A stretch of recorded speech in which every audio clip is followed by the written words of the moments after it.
Hi, I'm Hannah Schone, and I'm going to talk about an experience that happened to me when I was 8 years old.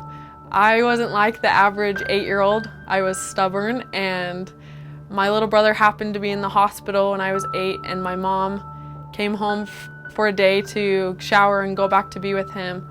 But I decided I wanted to deliver my birthday invitations, and I didn't need her help, and I was going to go by myself. But she said, as long as you take a friend, you can go. So I got one of my best friends and we got on our bikes to go deliver my birthday invitations. I remember glimpses of the whole experience. I remember going down a hill on my bike. I wasn't wearing a helmet or shoes, and I was going down this hill and my bike started to shake really bad, and I remember slamming on my brakes, and then after that I flipped over my handlebars and landed on my head. And the doorbell rang and it was her friend. And she said that Hannah was in an accident, that the neighbors were bringing her home, which they did, and we brought her in and we laid her on the couch. And at the time she seemed fine. There was nothing about her that seemed bad, no blood, it didn't seem like it was going to be a big deal. I laid her on the couch and I just told my aunt, who was tending at the time, to just keep an eye on her and let me know. I left. I had to return to the hospital where my son was. And my husband got home from work. He called a few hours later and said that Hannah had been sick and throwing up. And I said just to watch her throughout the night. We had a neighbor friend who was an OBGYN come down and look at her. And after looking at her, he seemed to think that she was okay, but we were just going to watch her through the night. I remember glimpses throughout the whole experience. I remember laying on the couch and waking up and not remembering where I was, or not knowing that I was in my own house. The next morning, my husband called and said that Hannah still was on the floor and throwing up. And at that point, I decided to ask my pediatrician when he came in to visit me and my son in the hospital. And I said, can I just ask you a question? My daughter was in a bike accident yesterday and she's been throwing up. What do you think? And he said at that point, she needs to be seen at the emergency room as soon as possible. I called a friend who just lived down the street, who ran up, put Hannah in the car, and immediately drove her to the hospital. Hannah threw up all the way to the hospital, got to the hospital. At that point, Hannah couldn't walk anymore. And so I had come down and met her in the emergency room. I'll never forget the admitting nurse that as they came in, because she was throwing up, asked if it was a stomach bug and said, oh, is she sick, like with the flu? And we said no, it was a head trauma. And immediately within minutes, we had doctors. It seemed like several surrounded us, took her in to do a CT scan, and we just waited. And as they were doing the CT scan, I knew something was up. Nurses were coming in, they were prepping her with IVs. The doctors came out, pulled me aside and said, it looks like she has a subdural hematoma with bleeding on the brain. We need to get her in for surgery right away. And I didn't even have time to call my husband or anyone else. I walked with her all the way to the emergency room, so this was quick. They said we have minutes, because if we don't get her in now, it's going to affect her speech and how she walks, and it could change everything for the rest of her life.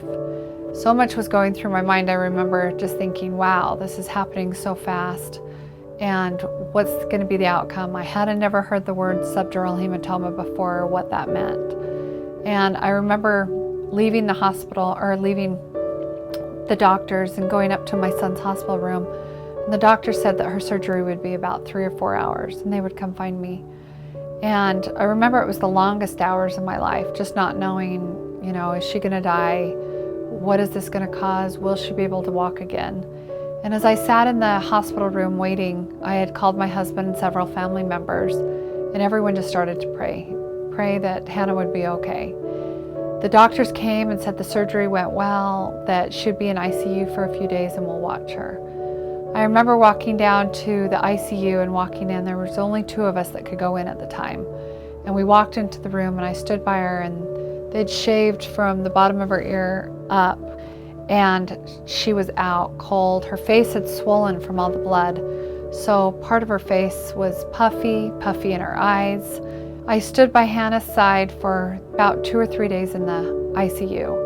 After that, when they felt like she had turned a corner, that they moved her to the neurological trauma unit. Hannah stayed in the neurological trauma unit for 18 days, where she had to do rehabilitation. We were worried about spinal injury. She wore a neck brace, couldn't move her neck for a while.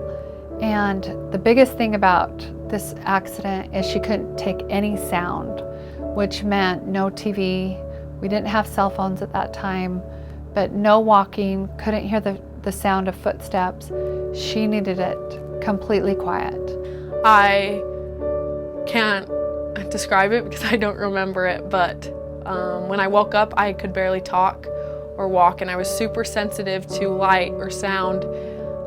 When my mom would walk into the room, she would turn on her video camera with the big light, and I remember screaming and crying because the light gave me a headache and I can't even describe it. I'm right here, sweetheart. Mommy, And I'm right here. I want to go. I know you do. We will soon.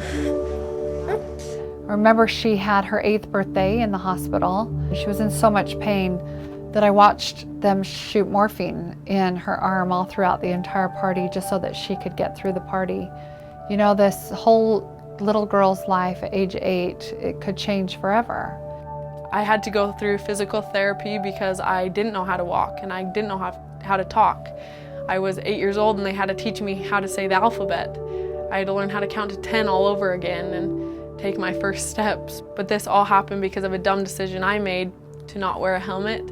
And to this day, I still undergo headaches probably once a day, some once a week, some are worse than others.